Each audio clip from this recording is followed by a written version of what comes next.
Les beaux jours arrivent, c'est le printemps et nos artistes font éclore leurs projets comme le trio d'indie rock Ursa Major qui vient de sortir un album. C'est un élan de fraîcheur, il est dynamique et on ne peut s'empêcher de bouger la tête lorsque l'on l'écoute. Entre une intro nostalgique de piano, des riffs de guitare entraînants, Ursa Major a dû se réinventer pour vous composer ce bouquet de 13 chansons. C'est l'histoire d'un type qui peut être vous et qui passe par plein d'états d'âme et qui n'attend qu'une chose, vivre. Cet album, il s'appelle Sonder et il est disponible sur toutes les plateformes musicales.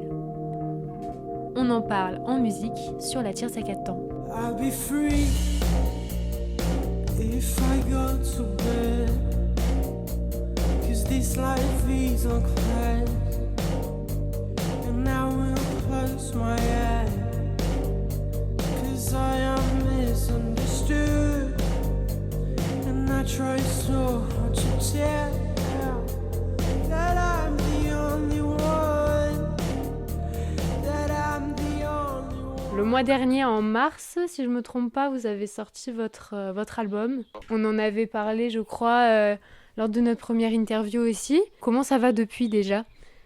Depuis le temps, on a eu le temps de travailler sur plein d'autres chansons qui figurent maintenant du coup sur l'album. On fait des concerts, on compose, là on a sorti l'album, donc ça va super. Cet album, il s'appelle Sonder. Il y a combien de titres dedans ? Il y en a 13.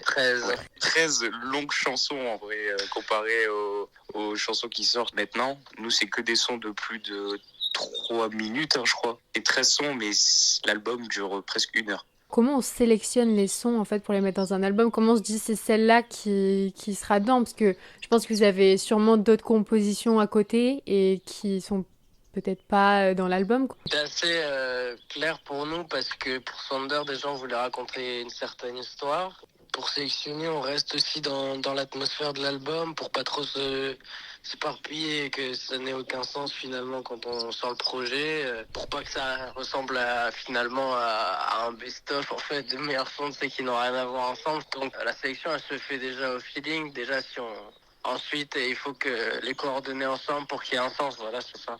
Vous avez parlé d'une atmosphère dans l'album. Déjà, c'est un album narratif. Donc, comme on le disait avant, la sélection des sons, ça a été fait pour que l'album ait un sens et que ça suive à l'histoire.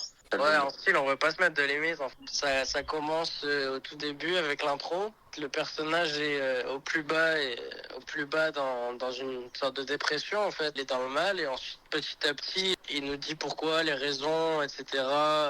Qu'est-ce qui l'a rendu dans cet état. Et ensuite, petit à petit, on avance avec lui dans tous ses sentiments. Et ensuite, il y a Realized. C'est là où il décide de se reprendre en main. Il se rend compte que faut pas se laisser marcher dessus, qu'il vive sa vie tranquillement et ensuite petit à petit on voit que tout va mieux et qu'il revit surtout avec la fin, avec les musiques qui s'enchaînent. Il y a eux live à la fin. Tout est dans le titre et il se sent vivant. Et l'album c'est la quête du bonheur tout simplement. On veut que tout le monde puisse s'identifier à ça. Puis après on arrive en studio avec 6 ou 7 sons à enregistrer. On en ressort avec 9. De ceux qu'on avait déjà sortis et ceux qui étaient déjà prêts en amont. Il y en a qui devaient figurer, et puis en fait on les a jartés pour faire des nouveaux qu'on a fait en studio. Donc. Ouais, même il y a eu un imprévu, on a composé une musique directement en studio parce qu'on avait un peu de temps. Et je me suis mis au piano, on a tenté un truc, ils m'ont suivi, on s'est dit vas-y on l'enregistre directement, on a fait les paroles. Le dernier jour, le matin. Et vous avez mis combien de temps pour tout enregistrer ? On était là 5 jours. On dirait pas comme ça, mais en fin de journée, on était crevés. Et en plus de l'expérience musicale, ce que je retiens aussi, c'est l'expérience humaine parce qu'on a encore plus se rapprocher, se connaître parce qu'on avait... moi, j'avais jamais eu encore l'opportunité de vivre 5 jours avec eux et d'être autant de temps non-stop vu que j'étais arrivé, ils m'ont intégré en juillet, que c'était le moyen parfait pour encore plus se connaître, se rapprocher et ça a marché et on l'a vu à l'issue de ces 5 jours. Moi, je vous ai connu sur les réseaux sociaux et d'abord, il n'y avait que 2 personnes, c'était pas encore un trio. Quand je vous ai eu en interview, vous venez à peine de vous former, je crois, tous les 3, ça faisait que quelques mois. Ouais. Au fil du temps, en consultant un peu ce qui se passait sur TikTok, sur Insta, etc., c'est vrai qu'on voit votre évolution. On passe de 2 garçons dans leur chambre à faire de la guitare à on joue dans un stade, quoi. Et on sort un album avec 13 titres, donc franchement, félicitations. Non, c'est génial, on a que des bons retours. Et en fait, ce que les gens disent, c'est que en fait, on sent pas que c'est 3 gamins de 18 ans, sans maison de disques, sans label, sans rien, juste avec eux et l'argent qu'ils ont trouvé à droite à gauche en faisant leurs streams, leurs concerts, qui ont réussi à faire ça, quoi. C'est un peu un message d'espoir aussi pour les jeunes musiciens qui vont écouter ce podcast et voir la vidéo. Faut provoquer sa chance et son destin. Faut pas attendre que ça vienne à nous. Et c'est là qu'on s'en rend compte encore plus cette année, parce que cette année, et même avec l'arrivée de Victor, ça nous a beaucoup aidé, parce que lui, il ose appeler à droite à gauche, et c'est comme ça qu'on arrive à avoir de plus en plus d'opportunités. Et maintenant, il nous a aussi un peu transmis ça, et on a juste l'envie de provoquer notre destin et de vivre ce qu'on a envie de vivre, quoi. Donc ouais, c'est ça le message. Sur votre album, si vous deviez le décrire en une couleur, ce serait quoi ?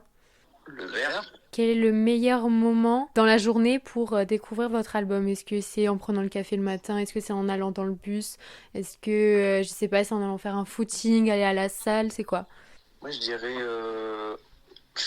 soit tu rentres du taf, tu vois, 18h. C'est exactement ce que j'allais dire. Tu lances l'album au début du coucher de soleil, et après tu finis ça, et puis le soleil est à peu près couché, ou le ciel est orange, et c'est magnifique, je pense. Et un coucher de soleil plutôt d'été ou d'hiver ? Ah, d'été. D'été ? Ouais, direct. Exactement. Même en hiver, même au printemps. Ah, mais même en hiver, oui, dans toutes les saisons. Je pense que l'album, il commence en automne et il termine en été. Oui, et il termine en été, je suis totalement d'accord. Imaginez-vous face à ce coucher de soleil, vous avez 7 chansons dans les oreilles. C'est une chanson d'Ursa Major, elle s'appelle Pray For Me et elle est dans l'album Sonder, disponible sur toutes les plateformes musicales.